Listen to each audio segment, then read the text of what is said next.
Hello. Wait. Sorry. Let me make sure. I'm sorry. I wasted a good hello. Okay. Hello, everyone. I am the Comics Kid 2099, and I am joined today by Connor Nielsen. Connor, how are you today? I'm doing all right. How are you doing, Comics Kid? I'm doing very well. On this podcast, what we do, we used to talk about Twin Peaks, and once we ran out of Twin Peaks, we started talking about stuff that people from Twin Peaks were in. And today we are talking about a film that I chose from 1998. It is either called Twist of Fate or Psychopath. And Connor, why don't you tell us a little bit about this film? This is a straight-to-video movie that was originally released in Canada in 1998 as Twist of Fate. And then it was released in the States. This is weird because usually the North American market is the United States and Canada. But this is like released in Canada as one thing. And then 2 years later, in year 2000, it's released to home video, like straight to video as Psychopath. But it stars Mädchen Amick, who played Shelley Johnson on Twin Peaks, as well as Chris Mulkey, who played Hank Jennings on Twin Peaks. And it's a bit strange. There's actually a lot to kind of break down in terms of what the premise is. So it primarily concerns a serial killer played by Chris Mulkey named Lennox. And he has previously murdered he is like as the movie starts, he is killing a woman, and this is the third in a serial that of his MO. And then he is arrested and then put on trial. And the lawyer who was trying to put him away was actually friends with the woman who was the first woman that he had murdered, that Lennox had murdered. There is a chemistry professor who is trying to seek tenure at a university who is having an affair with a graduate student. And then I think his name is Carmichael, right? This professor. Yeah.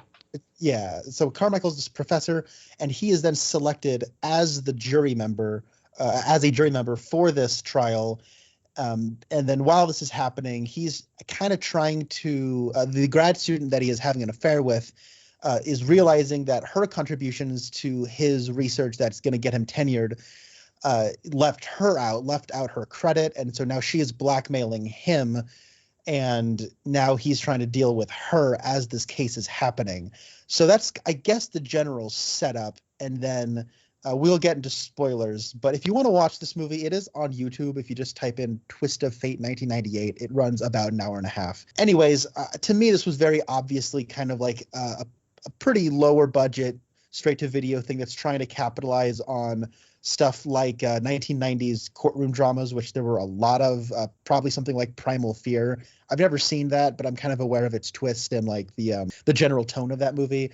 It's also really, really trying to ride the coattails of the popularity of something like The Silence of the Lambs, obviously due to its casting, but I think also some creative choices owe a debt to Twin Peaks. So anyways, that's kind of generally the vibe that it's going for. But Comics Kid, how did you feel about Twist of Fate, a.k.a. Psychopath, a.k.a. The Assassin's Roses? Oh, a third name. I didn't know that. Yeah, that's the title it was released in France under. Not French Canada, but France. Oh, magnifique. Sorry for my one French viewer. I think I have chosen worse things than this, but I don't know if I've ever been as bored as I was with it. Like, in all the things that we have talked about in this podcast, this might be the most boring thing. Like, I don't know if I have a whole lot to say, and I've said that before, and then we end up going 2 hours. But like, I don't know. Like, I liked some of it, but then a lot of it, like, it's really weird. Like you said, it's a strange movie, and there is kind of a lot. It's a pretty steep premise to get through. Like, and at a certain point, I was like, oh, okay, that's kind of interesting. And then, like, the movie will just kind of do some really weird things here and there. Overall, I'd say, like, I'm glad we are talking about it, because I think I said last time, I was really struggling to find something for us to discuss. And then I found this. I was like, oh, 2 Twin Peaks connections. And it's not like, that episode of Riptide where the lady had like 10 seconds of screen time. Like, Mulkey and Amick both have like a sizable amount of screen time here. So that was good for the purposes of this podcast. But I just kind of was bored watching it. How about you? Yeah, I think that the most boring thing we've watched is still Follow the River. which Oh is yeah. that a TV movie with Cheryl Lee. That to me is like boredom incarnate. But yeah, I don't know. Like, so I think this movie is pretty bad. I think it's probably like a subpar, for just like kind of what it is. It's a movie that's meant to go straight to video. You go to like a video store, you see this, if you're like a person who's like maybe in your 30s now, in the late 90s, and you're like, well, I remember when I was in my 20s and Twin Peaks was on. I like those actors. Sure, I'll watch this. That's kind of what it is. I had assumed when it started that it was made for TV, but then there's some nudity right off the top. Yeah, And right. Like so, 2 minutes in, yeah. But then, and but then then there's later, no there's, more. well, there's right at the beginning, there's the woman that Chris Mulkey kills, and then like he undresses her and puts her in a bathtub, so there's some nudity there. And then later, there's like his would-be next victim, and there's like okay, like he's a photographer, and he says, would you be interested in doing some nude photography? And she's like, I don't know, yeah, sure. And so like she goes in and gets in a robe, and then it's like, okay, let's begin. And then it's like very artfully like avoiding any nudity there. And I'm like, okay, like I can take it or leave it, but it is weird that we're like very like quickly into the movie. Like here's a nude woman, and then the next woman, it's like, nope, we're not. You know what I'm saying? Like I thought that was odd. Yeah, yeah. It does kind of feel like the nudity does feel like a cynical business move. Like whoever was making this was told by financiers or producers, movies that sell well at like rental stores are those that have nudity. So put some nudity right at the beginning, and that way, we can meet some kind of quota, or you know what I mean? Like that felt very much like the filmmakers didn't really have an interest in it, because it's not like a close up of some breasts or like the sort of leering kind of pornographic fixation on the nudity. Like it almost like felt kind of like artful or like completely like undescript. Like it was one of those things where like when it happened, I'm like, oh wait, am I looking at nudity? Like like it almost like didn't even register to me, to Yeah. be perfectly honest. But then there's no nudity for the rest of the movie.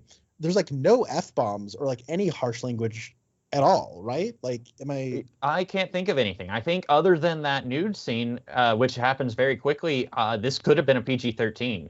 And like when you said it honestly was though, in the 90s, this probably could have gotten away with a PG-13 even with that nudity in it, because it's only in like medium wide shots. right, yeah.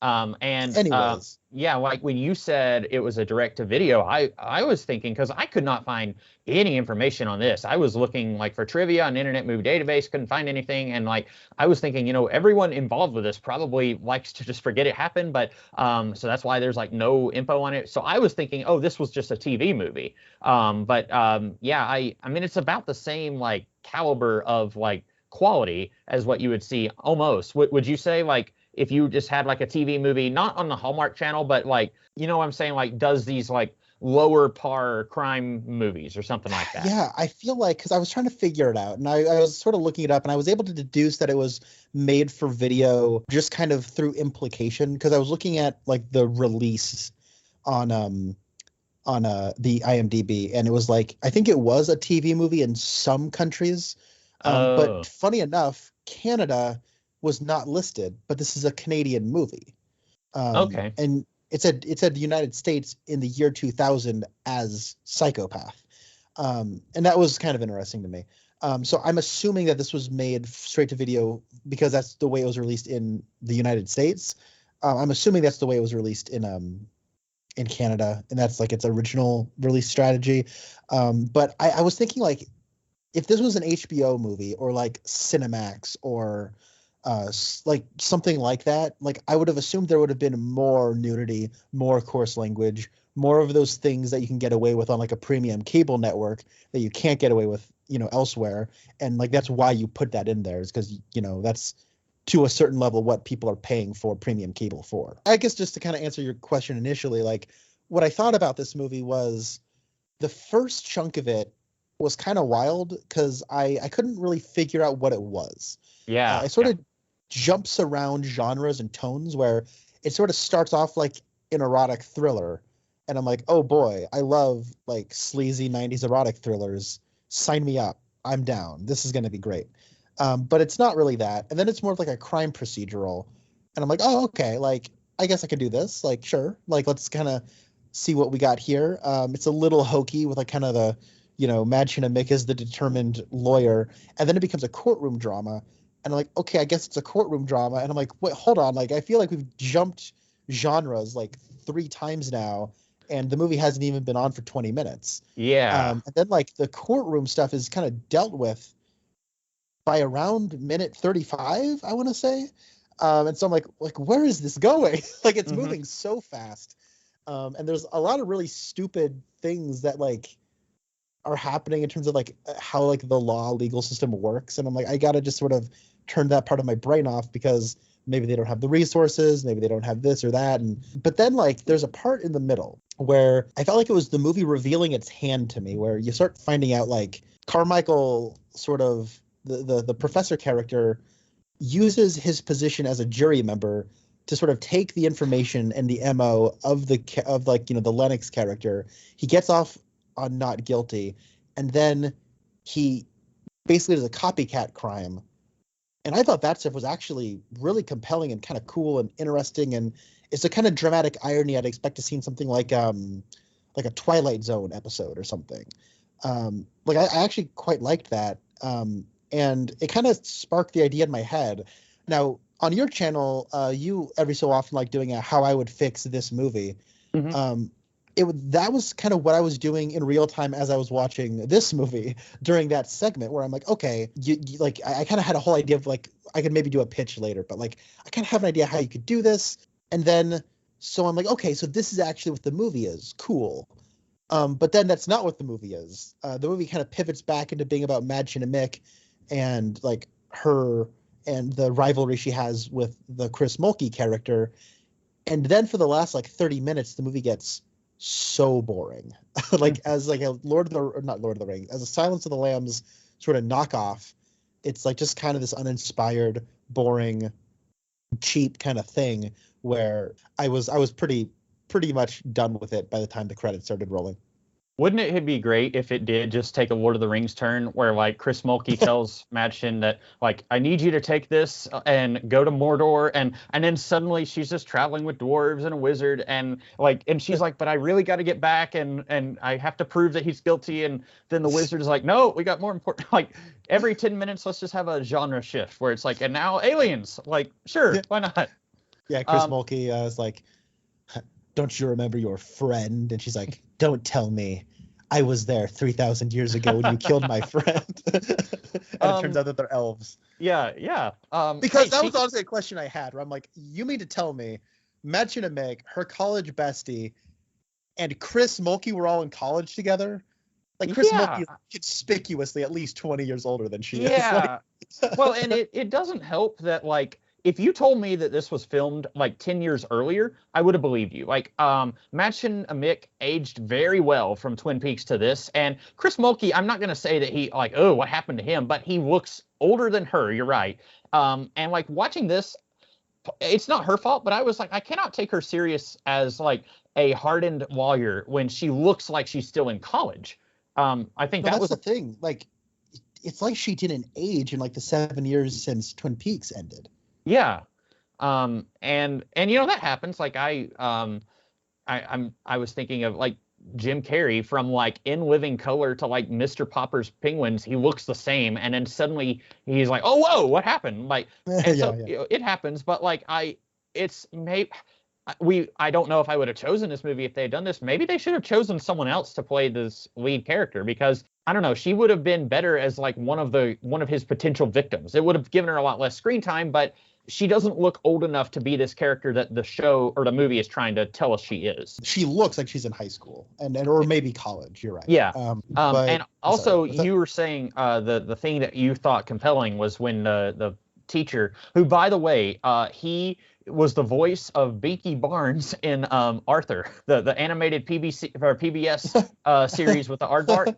He was the voice of Binky, and like I was looking through all this cast, like I don't recognize anyone here except for these Twin Peaks actors, and I'm like, oh, here's a voice of a character from my childhood. Okay, so I thought that was kind of funny, but yes, him doing the copycat crime, I think that was also the thing that I thought was interesting. And I don't want to say like, oh, I thought it was really interesting when he started murdering this one, but like, that was an interesting narrative turn that I didn't see coming, because like you, I was a little confused. Not so much about like, it goes from erotic thriller to courtroom drama to like crime proceed. Like I was more confused by, okay, we're spending time with Chris Mulkey. He kills someone. And then here we are in a college. And I was like, wait, what? And it was a while before I was like, oh, this is how these subplots are going to connect. I get that. But that was, it was like 5 minutes of the movie where I was like, this is interesting. And then like you, it lost me after that. Yeah, and I guess to kind of put a pin in that, or to put a bow on that point about the kind of how seriously we could take the age of the characters. I think Chris Mulkey is also, he looks basically the same as he did in Twin Peaks. His hair is just shorter. Yeah.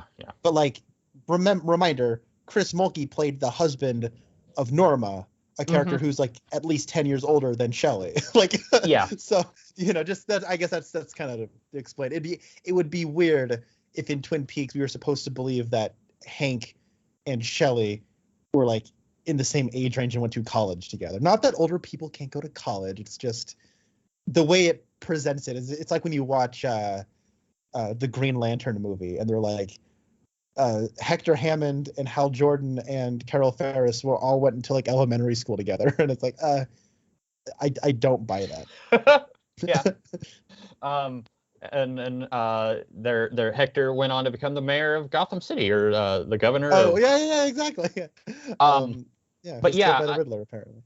Yeah. But yeah, if there had been like one line where Shelley was telling the cop, like, yeah, he went to college with us. He was a little bit older. Like, he's a non-traditional student. Like, something, just one line would have probably fixed that. But because most people are going to think, if you say, oh, these three went to college together, they're going to think, okay, they're about the same age. Like when I was in college, I had classmates who were a good deal older than me. But when you say that, it brings to mind like people of a similar age. So that was odd. I thought it was absolutely laughable that the college professor is on the jury box and he is drawing like a cartoonish picture of like a woman in a grave, or no, it was a woman in a bathtub, wasn't it? Because at first I thought it was like a gravestone and like a woman like half buried and like her legs were sticking up, but he was drawing the picture of what they were describing. And like, I really, like, he wasn't hiding this picture. And I was really thinking one of the other jurors would be like, what kind of sick freak are you? Like, you're drawing this woman dying, like you're bored. And I guess I've never been to a jury, or I've never been to a courtroom where there's a jury there, but I guess maybe someone is going to be taking notes, maybe, especially if it's the kind of thing where they're going to be deliberating, because they said that they were deliberating for like 7 hours at one point. But yeah, I guess maybe someone is taking notes. So maybe Shelley would have thought that he was taking notes, but anyone there in the jury box would have seen that he's just drawing a picture like that. So I thought that was funny, but not as funny as somehow this movie expects me to believe that he was able to convince everyone, no, he's not guilty, because he wants that guy back out so that he can be framed for a murder that he is planning on committing. And I did find it interesting that he wants to do a copycat murder, but I find it so, like, when they first started, they were more or less evenly split on is he guilty, is he not? And then somehow he's just able to use his mind powers, I guess, to convince everyone, no, he's not guilty. And like one guy even says like, well, I knew he wasn't, but they pressured me. And I'm thinking, okay, but how did everyone else get convinced? Like, it just seems like, well, we just need to let's just hurry up and get past this so that we can get to the copycat thing. Yeah. I that was weird because like the way I was watching the movie, now maybe it is supposed to be he's trying to convince everyone so that he can, that this guy can get off so that I can do a copycat kill. But it didn't feel that premeditated to me. It did just kind of feel like there's more or less an even split, and he's just kind of going along with it. And now that he is getting off, like, I think isn't like, it's like he's on the jury, and then his mistress is like going to blackmail him, and then he, like, I'm trying to remember the sequence of events, but okay. Oh, sorry, what's that? She goes to his house And then he's like, "What are you doing here? You can't be seen here." And she's like, "Hey, I told you I want credit." And he says, "It's going to take some time. Look, I just got a summons to the jury duty. And so like I'm not going to be able to immediately do the thing that you're going to need me to do." And she says, "Okay, but hurry up." And so I think it was premeditated, because when he tells, like, at first she barges into his office at the university and says, like, "You have 24 hours to credit me on my work," and then he doesn't. Okay, and then well, go ahead. because no, it's just like I'm kind of piecing it together now. It's like it is kind of odd because we don't have that scene where he's like realizing kind of his position and what he can do to take control of it, because I think he is pretty much like, I don't want to be on the jury. This is just a big inconvenience for me kind of right now. And so it's not like he planned like, okay, great, I'm realizing this is a murder trial. I need to get on this jury, because that would be insane. Like no one can plan to get on a jury, right? Right. But like I feel like the movie is missing the scene where he realizes what he can do to exploit the situation. But then also like the way that scene kind of plays out is it's like everyone is like in the scene where the jury's deliberating, and he finally like provides like the case for why he thinks that the guy is not guilty.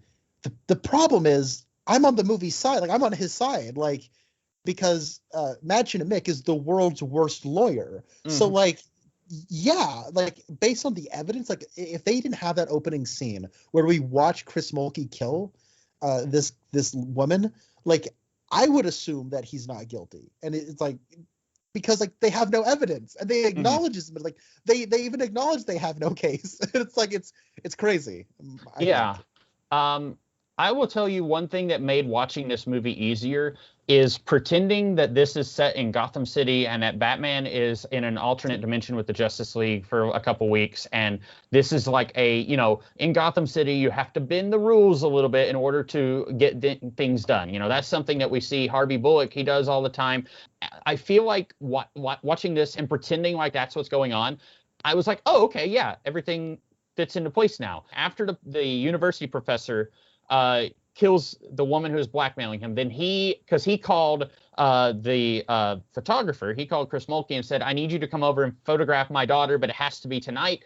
And so he goes over there, and then the professor calls the police and says, "Hey, there's a prowler over here." And then he's arrested like right after his trial. And you'll have to like kind of help me figure out like how much time takes place in this movie. But he's arrested, and then Shelley and the cop, who are both like working together on this case for some reason, they both have this idea that like, okay, Chris Mulkey probably didn't do this, but we're willing to go ahead and like, hopefully he will get found guilty. And then it's like, well, we know he's a murderer, even though he didn't commit this crime. And so then they're kind of having to like wrestle with like, is this okay?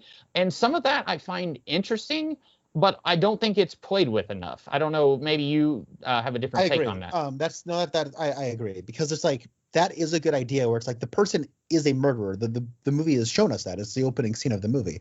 Mm-hmm. But then like he is framed though. The movie shows us that, and so like that's all compelling. I think the biggest problem with this is just that the Madchen Amick character is the main character, and she's like the worst lawyer ever. Like, mm-hmm.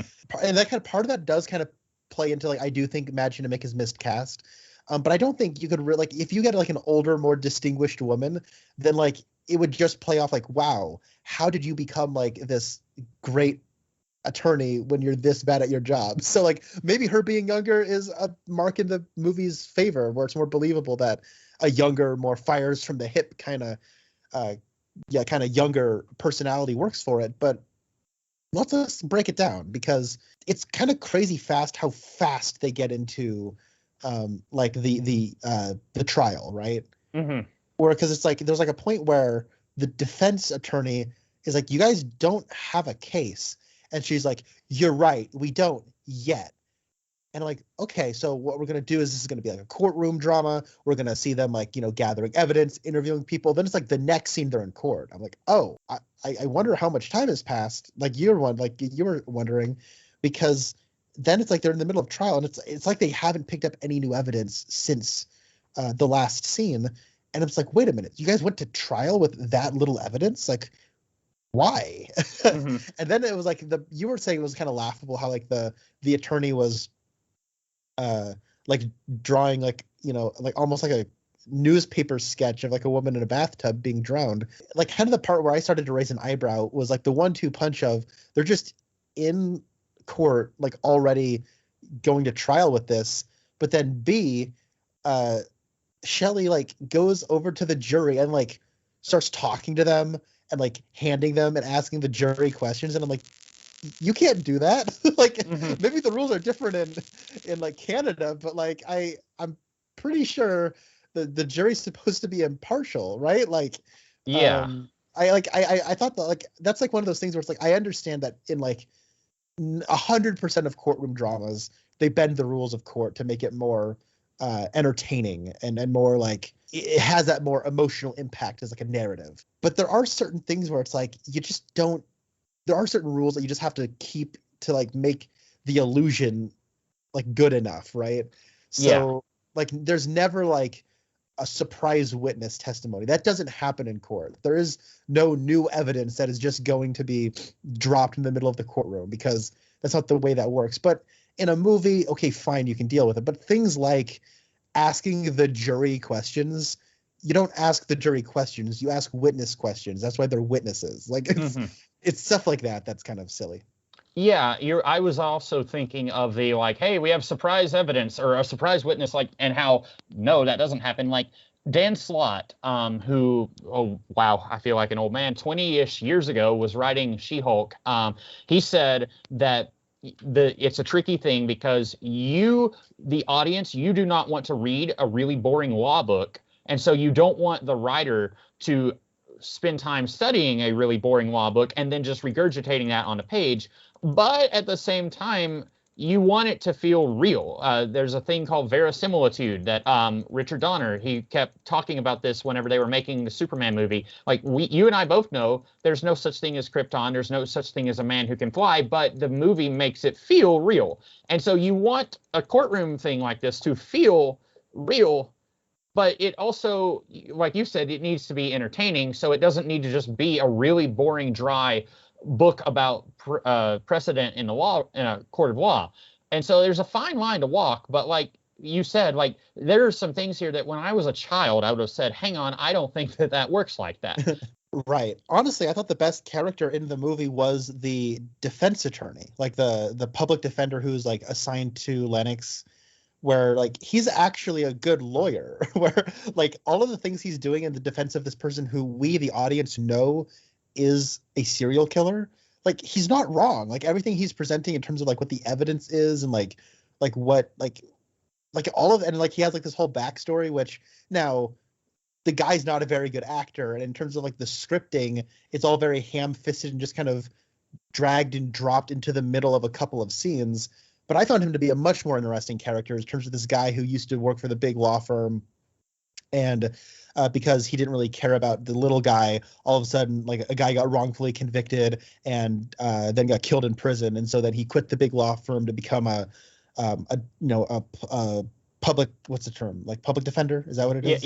yeah. Like that's because now he will get assigned to the little guy. He kind of sees as his penance. Like that's like I'm sure there are like 150 million characters in the course of fiction that have this backstory, but I don't know. Like it's something, right? Like Yeah. I and like Imagine and Mick has like a little bit of a backstory, but like all the business about her friend who was murdered by Lennox several years ago, and now she's trying to get justice for that by kind of using the legal system. Like, I don't feel like that was dealt with nearly enough. Yeah, I don't know. Like, I just felt like all the whole like legal element of this was surprisingly weak, and it's disappointing that it's the lens which we're kind of viewing most of this story. Yes. Does a lawyer need a tragic reason to become a lawyer? Like, maybe I'm being a hypocrite because, like, Batman, Daredevil, like, these guys have tragic reasons that propel them into becoming superheroes. But there's a difference between, like, a criminal lawyer doesn't necessarily need, well, my best friend was killed in college, and so I decided, like, what have you been doing with your career? Like, have you just been pursuing Chris Mulkey related crimes for your entire career? Like, you know What what are I'm you saying? gonna Like, do when you put him away? Like, are you just gonna yeah, stop being exactly. a lawyer? And like on top of that, like we were talking about things that like legally do not make sense. Like right after Chris Mulkey kills his first victim, Shelly walks in and she's trying to like, hey, I'm a lawyer and I want to work with the top cop. And he's like, rightly says, look, you do your job, I will do mine. And then she somehow convinces him, no, what if we teamed up? And I'm thinking, why? Like, and this is where like maybe like this might have been like 5 different scripts and they just took a scene from this script that was a courtroom drama and they took a script from this one that was like a police drama and then we'll just throw all this in the blender and then nobody will care. Like there are 100 trillion different TV shows that follow cops where some grisly murder happens in a small town and then like it's these two cops and they don't necessarily get along but then they're professional about it and they're going to do the job. Like half of them have David Tennant as the lead investigator and like I'm not trying to be mean to David Tennant. I think he's a great actor, but like if this had been a TV show like 10 years later, I think it could have been really good. If they had, and I say that all the time about like, oh, this needed to be like fleshed out a little bit more or whatever, but I think if we could have gotten a little bit more with our two leads and like instead of her being a lawyer, what if they just said, okay, they're both cops and they're both trying to put this, and then you could have, a friend of theirs is a lawyer who comes in halfway through the season and then now Right, yeah.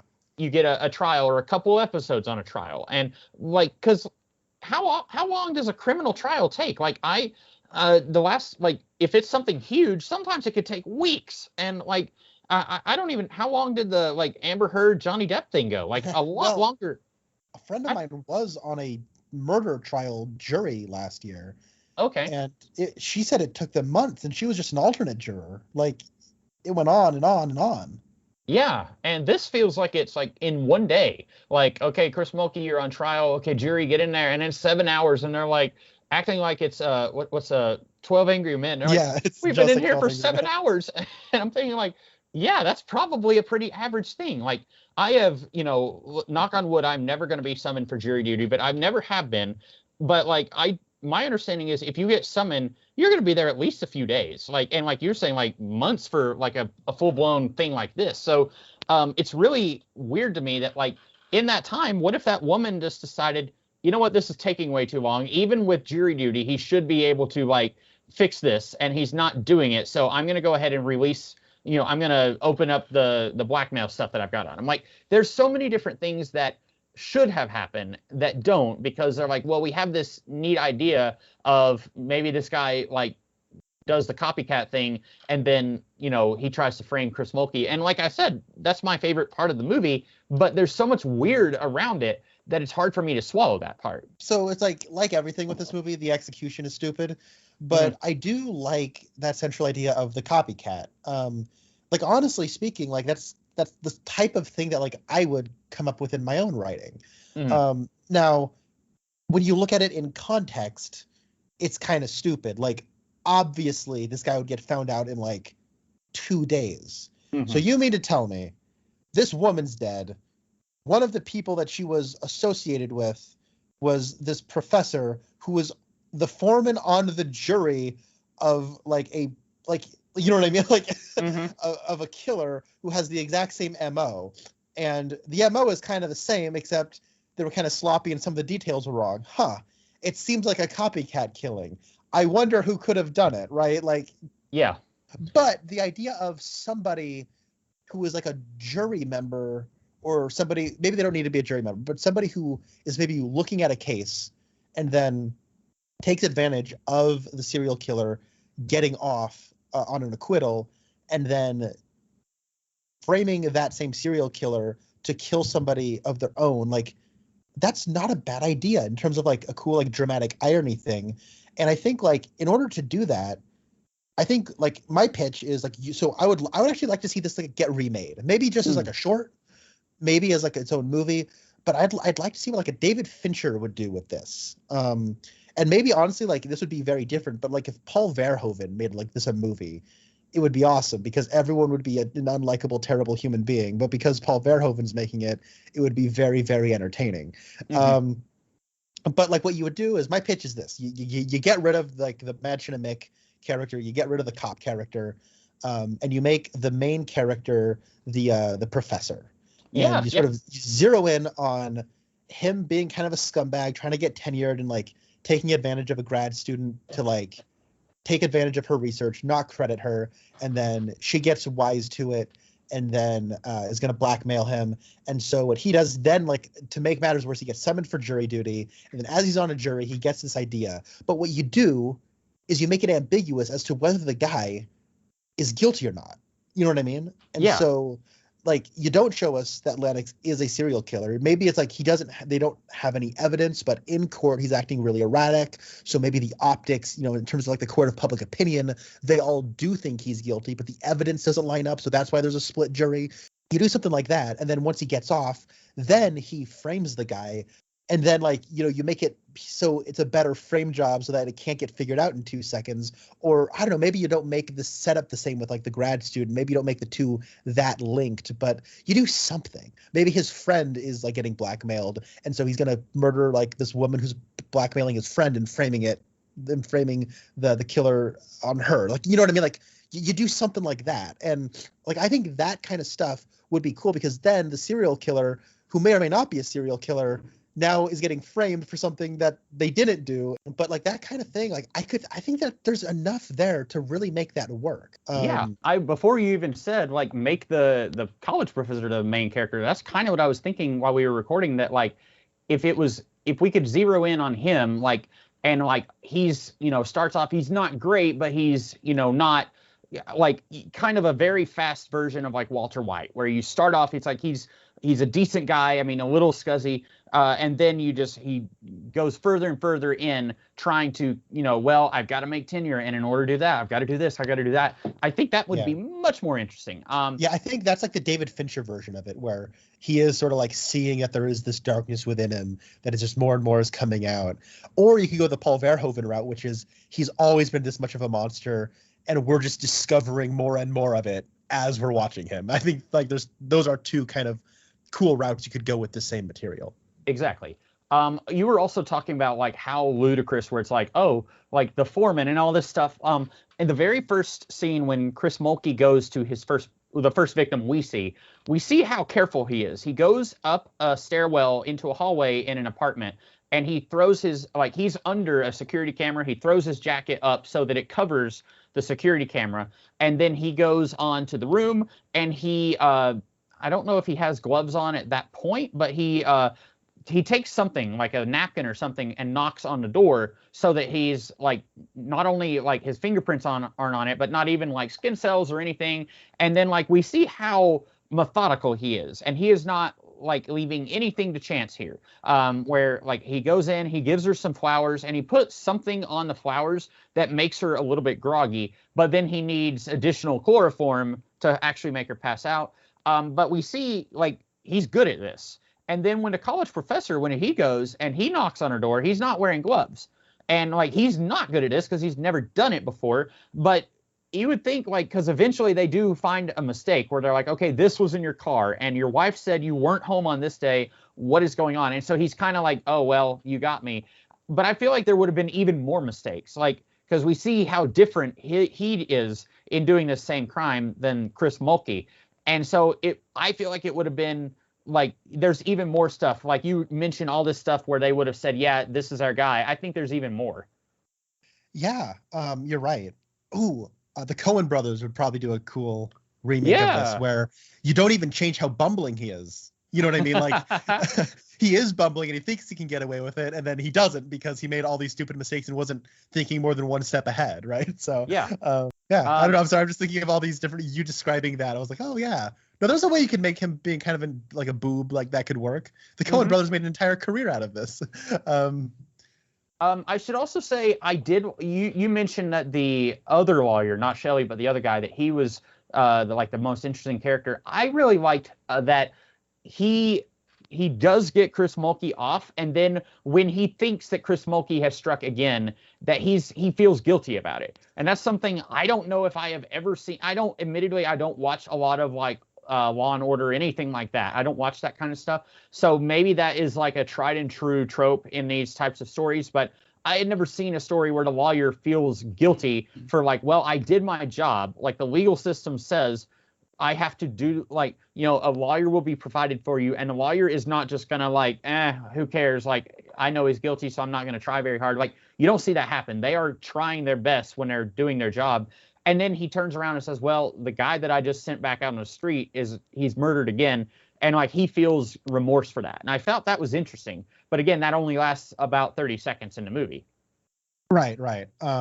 Also, it was pretty silly that he got put back on the case both of them got put back on the case. Like, that's absurd. At the very least, I'm glad. I'm like, so are all the jurors going to be the same too? Like, are they that desperate to like save on cast members? Like, that would be really crazy. Then it would be that like if the professor is back and then he says, guys, I think he did it. And they're all like, last time you said no.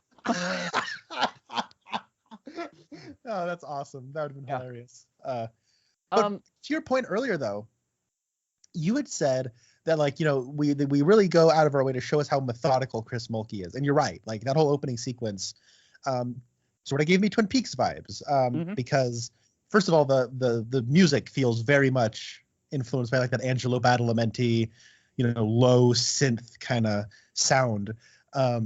But then like Chris Mulkey like puts on the gloves, and it's like those same kind of like rubber gloves that spoiler alert for Twin Peaks, everybody, but like Leland puts on.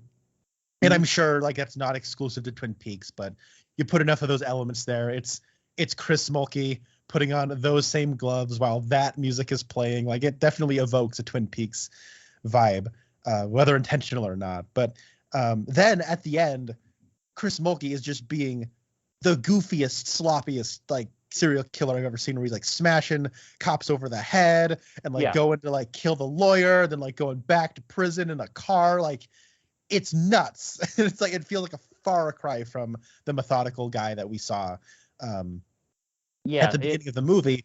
But it's ludicrous then that the movie's sort of like, I mean, no one can say anything against him. Am I right? Like, the movie does sort of present like his firing from the hip, just sort of impulsive behavior as also methodical, and it just ain't. It's there towards the end because really we're still in the middle whenever he says because he comes over, and as far as he knows, he's there to photograph some guy's daughter for like $1,000, and then the police come, and he's like, guys, it's all a misunderstanding. And then, like you said, he just starts attacking cops. And so even if they said, well, it was a misunderstanding, you clearly did not kill that woman, you've still got him on assault. Like, I think he should still probably like, and then they're towards the very end. So we didn't even talk about this. So oh boy, okay, you're going to have to help me figure this one out. So Chris Mulkey is in jail. And at this point, Shelley and the cop, they have decided, okay, we need his help to try and get the college professor. At this point, now we think it was the college professor who did this, and we need Chris Mulkey's help. So they smuggle him out of prison somehow. And I may have missed something. It's very likely I missed something important here, but it looks to me like at one point they just opened the trunk and he's in the trunk. And I was like, whoa, what happened here? Like, I'm pretty sure this is not legal. And then he shows them like a little box that he had. And they're like, well, you can't get tried for the same crime. So by this point, he's bragging about killing Shelley's friend from college. And then he attacks the cop. And he finds out that the cop has an illegal gun on him. And this is a thing I've heard about from like watching some other movie where like sometimes a cop will have like an unregistered, like, here's another thing, you were talking about how like in real life, this is how the court system works. In real life, like you see cops firing like all the time, but like in real life, if they shot a gun, so much paperwork that they'd have to fill out, like just for, firing like, even if it's like, oh, I shot and, it hit that telephone pole, nobody got hit, there's still like a boatload of paperwork they would have to do. And like, so here it's like, okay, he has his official cop gun, and then he has his official, like, this is the gun that I use when I don't want to fill out paperwork or whatever, and so Chris Mulkey knows about that. And then he's like, well, you can't like, and then he goes, so I'm sorry, my brain is a little bit frazzled right now trying to unravel all this. So he escapes from them. He steals the car. And then he goes and he tries to murder his lawyer, the guy who got him off the first time. I guess he's mad because the lawyer didn't get him off the second time. And then he then goes back to the prison and turns himself in. And the cops or the guards there at the prison, they are acting so confused. They're like, just go inside, okay? You just get inside right now. And he's and so then like the cop with Shelly's friend, he's got like a cartoonish amount of blood all over his face, and they go back to the lawyer and they're like, oh no, he's dead. And am I missing something with this cartoonish sequence of events here? No. Okay, no, like, okay. And like, doesn't the whole thing kind of presented as like, well, we can't really do anything because he did turn himself in. Like, he was technically in prison, and it's on our heads. Like what? Yeah. Like the cop and Shelly could have just as easily said, we didn't get him out. He must have escaped. And then it's like, he turned himself back in, but after he like his fingerprints are probably all over the lawyer's office. And then Speaking of fingerprints, like when he's in a holding cell, he like puts Mädchen Mick in like he chokes her. Yeah. It's like that. I know this like doesn't always happen in movies and stuff, but if you choke somebody and you're holding them tight, people's necks do this thing where they bruise. Yeah. You can kind of give yourself away that way. Like it's cartoonish. Like everything after he gets convicted, he's like his character just like turns off any methodical thing. Like it kind of goes off the rails in the stupid department. Yes. And they're at the end where he's like, well, you can't prove that I did it because my lawyer is dead. And she kind of, it's like right out of Knives Out, where she kind of like gives him a look and he's like, oh, he's not dead, is he? Well, I got sloppy. Very well. I respect you. And I'm like, what? So his whole thing, the reason that he's a serial killer is that with these women, they did not know what I was capable of. They didn't respect me, but I respect you, Shelly. You know what? I got sloppy. Fair is fair. And I'm just thinking, first of all, I still don't know how you got so sloppy when we saw how careful he was earlier. And second of all, like, he's just like, well, say la vie. I guess I'm in prison for the rest of my life. Like, I don't know. This guy who choked her earlier and like broke into her house to like taunt her, I don't think he'd be just like, well, I respect you now. And that's like what you were saying, like, oh, it's got a little bit of Silence of the Lambs. And it's like, yeah, like why? I don't know. If this thing could have just had its own identity and stopped trying to be like a few different things at once, then I wouldn't be so confused here. Yeah, I feel like it's one of those things where like everyone in the movie acts stupid, and it's like it's hard to like know who's winning in terms of the stupid department, because it's like there's like a bit where like it's like a domino effect. So it's like you have like the whole business where they're in like the jury is deliberating, and then the professor who looks like Tucker Carlson like goes on this whole like rant about like, or I guess he has Tucker Carlson's hair, and he goes on this whole like big like overblown bad acting speech about how he's not guilty, and you're doing his best like Lee J. Cobb from 12 Angry Men. And it's like, okay, like honestly though, he might be, I guess he's doing this just so he can like frame the guy when he gets off on an acquittal. Like I guess that's why he's doing it, but as far as like the legality of what's happening is concerned, he's not wrong. Like the evidence, because it's like, oh my God, it really is a domino effect. I thought I was going back to the beginning, but it goes further back because Mädchen Mick is the worst lawyer and didn't have like evidence to prosecute him. They had a whole case where like the legality is like honestly kind of, they don't have enough evidence to convict him. And the only reason the audience would even like believe any of this is because we were shown that he's a murderer in the first scene. But like then the foreman, Professor Man, he goes on this impassioned speech about why they need to let him off on an acquittal and why he's not guilty. And then they do that. And then the jury members are like, after the fact, being questioned by Mädchen Mick is like questioning all of the members of the jury after the fact, which I think is illegal. I don't think you're allowed to do that. Like I'm just kind of speculating on that. That just feels like an illegal thing to do. Mm-hmm. And then like they're all like, oh yeah, I mean, the foreman seemed to be like wanting him to get an acquittal. And it's like, okay, but like 5 other people in that room started off wanting to give him an acquittal too. Like, yeah. I don't know why you're specifically it's like, you mean after 7.5 hours of eating pizza and being in a hot room and arguing while there's one holdout, one person had an impassioned speech about their case? I don't know why that's suspicious, but I guess everyone in this movie needs to be stupid. So, okay. So then, like, what happens is Madge and Mick and the cop, they're like, we're going to go talk to him at his place of work and ask him questions.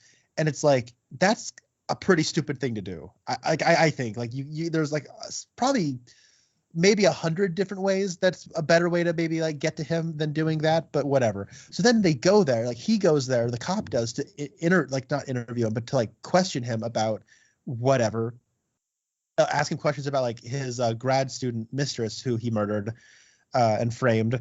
And so he's getting all nervous and he's like, oh, acting like obviously suspicious. And it's like, okay, like I don't think that would be the case, but whatever. And then Madge and Mick calls his office like from her car while the cop is questioning him, so that he can answer the question and she can like make him feel suspicious so that he can look really suspicious. And I'm like, why are the cops questioning him this? Like, and why is this cop and this lawyer even doing this? It's stupid. But then also he's playing right into their hands because he's also being stupid. Like, I don't know. It really is just kind of like this never ending string of everyone's just being really, really dumb. Yeah. And not to like further add to the pile of things we don't understand, can you help me understand? So after the professor murders the grad student, then one of his coworkers comes up and says, hey, we're all going to buy, what was it, like a card or something for her or for her family or something. And it was some kind of funeral expense or something. Yeah. And then the professor did or said something that made his coworker suspicious. And then the coworker goes to Shelley to tell her something. Can you help me figure out what was going on there? Because I was watching that and I was like, wait, what did he say and do? Oh, it was insane. Like, it was okay. Because it's like, he's like, oh, hey, we're asking people to like pitch in to help with like a funeral expense or something. And he's like, yeah, oh, definitely. Like, tragic what happened. And then like the colleague says, oh, are you going to go to the funeral? And then he's like, no. And the colleague is like, well, that's suspicious. Okay. Why would he want to go to like this grad student's funeral? Like, yeah. Okay. Yeah. Like, that's kind of like, it's a grad student. Like, yeah, I know people who don't even go to their own family member's funeral because it's kind of like it's not that weird. And then like this guy goes to the lawyer, like Madge and Mick, and he's like, man, this Carmichael guy is actually really suspicious. He doesn't want to go to his grad student's funeral. Like, yeah, okay. Okay. I was so confused when I was like, I know I missed something, but I had no idea what. And again, like whenever, by the time you have the police officer going back to the university and he just like pulls up a chair and just sits down and spread, like he does like a Basic Instinct, like spreads his legs out. I had that same thought. Yeah. And he's like staring at the professor. And then like Shelley calls and she's like, well, hey baby, don't you know who I am? I know who you are. You killed a girl. And I'm thinking like, okay, this is leaning into my fan theory that this is Gotham City and that the cops and the lawyers are just backcrap insane, no pun intended, and that they have to break the rules in order to see any like work get done. And so it's like, you know what? We couldn't convict him in a court of law, so we're just going to like drive him insane. Like if this movie was another half hour long, then she would have just kept calling him at his house and say like, oh, hey, honey. Oh, wait, sorry. This is Mrs. College Professor. Sorry, could you put your husband on the phone? Hey, honey. Like, I feel like it would have just been more of that. Okay. You saying that, though, makes it really funny. We're like, okay, we're crazy people who live in Gotham City. And I can imagine, like, the cop and Madge and Mick are, like, sitting there, like, so what we do is we seduce him. And then Madge and Mick says, you'd be perfect for the case, Mr. Cop. Because like the framing of that, it's a Basic Instinct shot. He just like spreads his legs and his crotch is like right in the middle of the frame. Yeah. So speaking of framing and shots, usually your mind is more like attuned to like, okay, like this shot was really bad, cinematography and the lighting, like that's more your thing than mine. But oh boy, like this whole thing just like I said, it feels like a TV movie. And like just all the shots just feel very like, okay, we've got to get like 6 more shots in the next 10 minutes. So like, let's just hurry up and quickly get this really like boring, generic, like normally that kind of thing doesn't really register with me, but wow, like this one, I don't think there was a single shot in the movie that felt cinematic, like that felt like, oh, that's kind of cool. They're like filming it from on top of the, like, filming from above or something, like they've got a crane. Right, yeah. Like every expense was spared, I feel like, with making, filming it.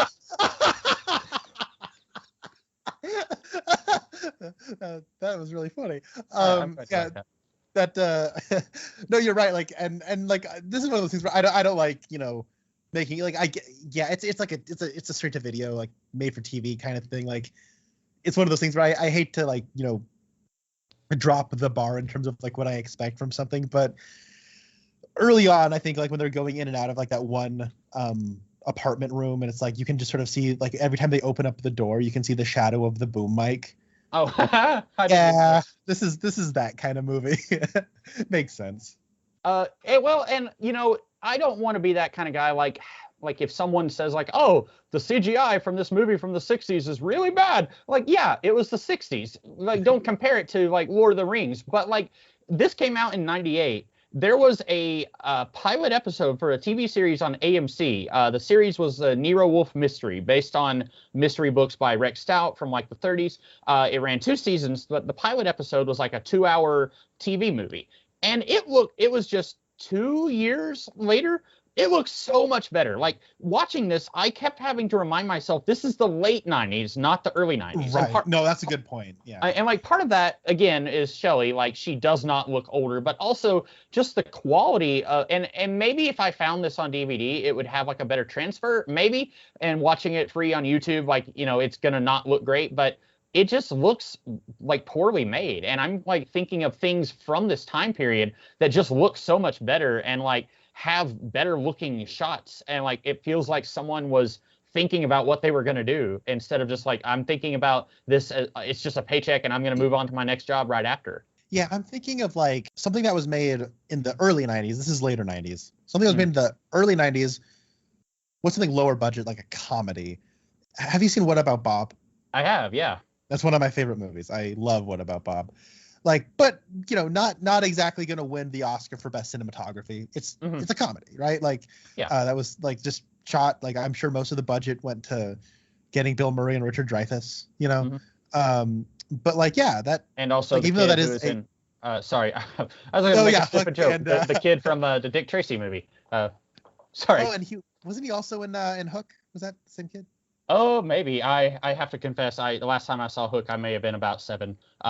You're not missing anything. It is. Oh, okay, that's a shame. Far and away Mr. Spielberg's worst movie. And if any, it is that kid. It is Jack. Okay. He played Jack in Hook. Yeah. Right. Yeah. But like, I know that's like a North American bigger budget movie, but like, I would say like in terms of production quality, this had the potential of being on a tier similar to something like that. Mm-hmm.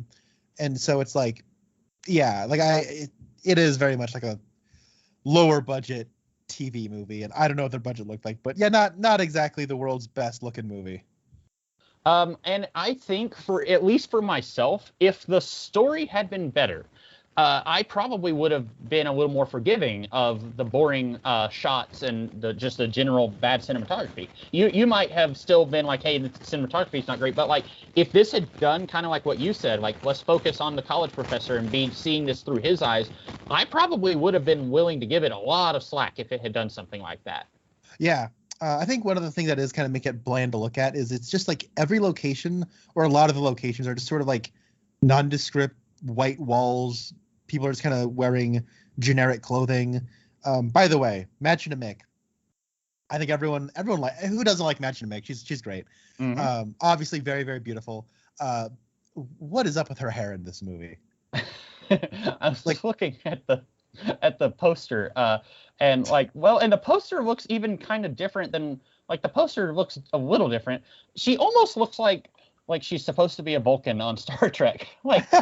Like they all have. Is the one you're looking at like the kind of reddish poster? Yeah. Where it looks stretched.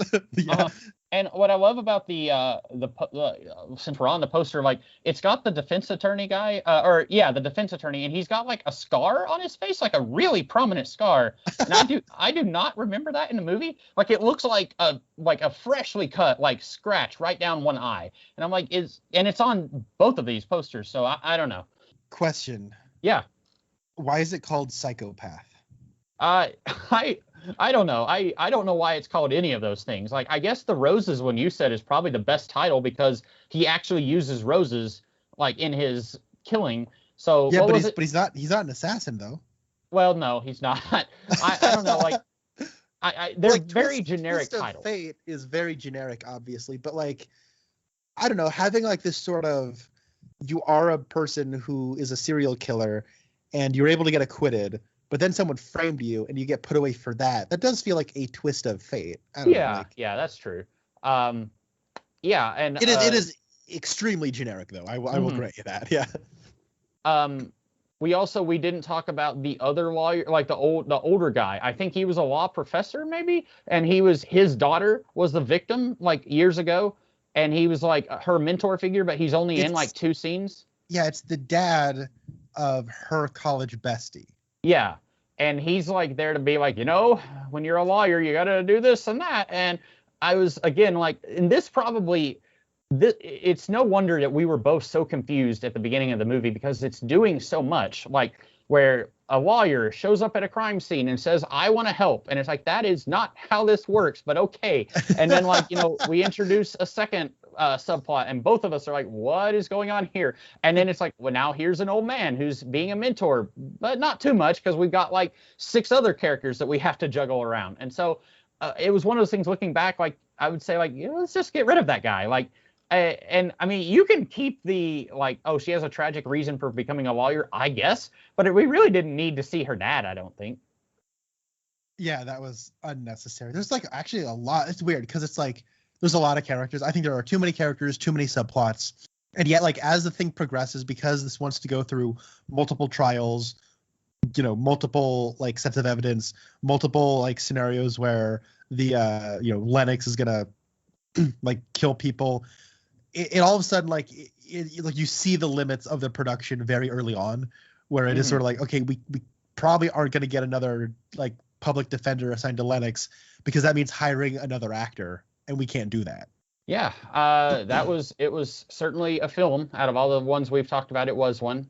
Yeah, honestly though, thanks for picking this. Like, this was much more interesting to watch and discuss than I would have expected.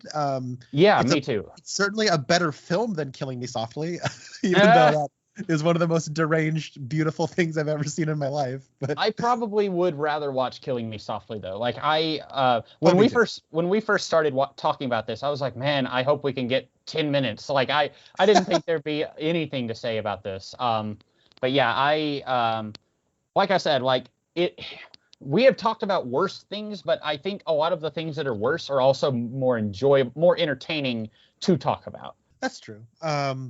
But if anyone's interested, it is on YouTube. Mm-hmm. So, yeah. Well, what do you have for us to talk about in the next time? We're riding high after Killing Me Softly. It's going to be hard to... My heads are in the clouds. I'm really getting big-headed. Okay. I have been watching the anime Cowboy Bebop. Oh. And I'm really enjoying this show. So, naturally... in our quest to find the worst thing to talk about, I'm not going to pick the anime Cowboy Bebop. I'm going to pick the Netflix live action remake of Cowboy Bebop. Oh. One of the actresses from Twin Peaks: The Return, the actress is Elena Satine. She plays one of the women who works at the firm that Dougie Jones works at. She's in like a few episodes. I recognize her because she's very beautiful. So I recognize, I could pick it up, but I don't know if anyone else would remember her. I know she's in the Cowboy Bebop show on Netflix. So here's what I'll do. We're gonna finish recording this. I'm gonna watch a little bit of that show, and then I will decide which episode we can talk about at a later date. Okay. because I don't want to just pick the first episode and then that actress is just not in the first episode. You know what I mean? So I'll want to watch that show for, I think it's only like 6 episodes or something. So I'll watch something and then at a later date say we'll talk about Netflix's Cowboy Bebop show this episode, and then we can arrange that all later. Okay, I'm glad that you are choosing that because I have the DVD of Cowboy Bebop. I bought it years ago and watched the first episode, but like I was a little bit miffed because the this particular release of the DVD, it does not have like a scenes or like a episode selection where you can just watch one episode. Like when I tried to click let's watch one episode, it was like, oh, 3 hours, like, oh, this is every episode on this disc. That's weird. And so like I watched one episode and just like stopped it, and I was like, I hate this. I like an earlier version of that DVD was probably better. This lady, she looks a whole lot like who's that lady who she's got the really scratchy voice and she's in the TV show right now that's on Peacock, and Natasha Lyonne. She looks a lot like Natasha Lyonne in this one picture. But she wasn't Lady Sif's sister in Agents of S.H.I.E.L.D., was she? She was. Okay. I never saw that episode, but I remember a friend of mine was really into Agents of S.H.I.E.L.D. at the time, and I remember him posting a picture of her. Now, when I Googled her, I was like, is that lady? Okay. So just to reiterate, you said at some point we are going to talk about an episode of the show and the movie? No, we'll watch an episode of the Netflix adaptation. Okay, so the Netflix thing is I see what you're saying. So that is not what I had a DVD of. I had the anime. Yeah, I was thinking it was the Netflix thing was a movie. Okay, it's a show. No, yeah, it's a show. Is that LeBron James? No, I'm sorry, it's not. I'm sorry. Can you at least make me feel better and tell me that it looks a lot like him? Like, not the guy from Harold and Kumar, the other guy. Not John Cho. Hold on, let me. He looks so much like him. I was like, oh, good for him for being in a from Looney or Space Jam: A New Legacy to Cowboy Bebop. I'm trying to look up the. Oh, now the trailer has started playing automatically on my IMDb, but I know he looks so much like him. And not here in his actual. It's the guy who plays Jet Black, but in the actual picture he looks nothing like him. But in the thing I saw, I was like, oh wow, it looks exactly like him. Anyway, that's a great note for us to end the podcast on. So I am looking forward to this. It was run by Christopher Yost, who's a comic book writer. Okay. Okay. So we'll be talking about an episode of the Netflix Cowboy Bebop starring not LeBron James and John Cho. And the one lady from the Jurassic World movie. The Jurassic World 2. The best of the Jurassic World movies. That sounds like I can take your word at that is 100% true. It's a great film. Is it really? Because I haven't seen any of the Jurassic World ones. No, I'm being sarcastic. That's a shame. If it says Jurassic World, first of all, if it says Jurassic in the title, there's a 5 out of 6 possibility that it's not a good movie. Okay. Yeah. I need to pick Jurassic Park 1. Laura Dern. I need to do that next time if I can remember. Yeah. And then I recently watched through every Steven Spielberg movie, so I recently watched that movie again. Okay. Not to give it away, but great film. I'd say. Okay, good. Yeah, that'll be good after after something like what was this one? Oh, Psychopath. Yeah. I watched this movie yesterday. I know we keep teasing that we're going to end the podcast. I watched this movie yesterday, and then this morning I was like, what was the name of that movie? Like, I had to legitimately, I just watched it yesterday, and I was like, I'm going to forget the name of it in the podcast. But yeah, we will talk about a Cowboy Bebop thing next time. In the meantime, I am the Comics Kid 2099. And I'm Connor Nielsen. And we'll talk to you hopefully soon. Bye.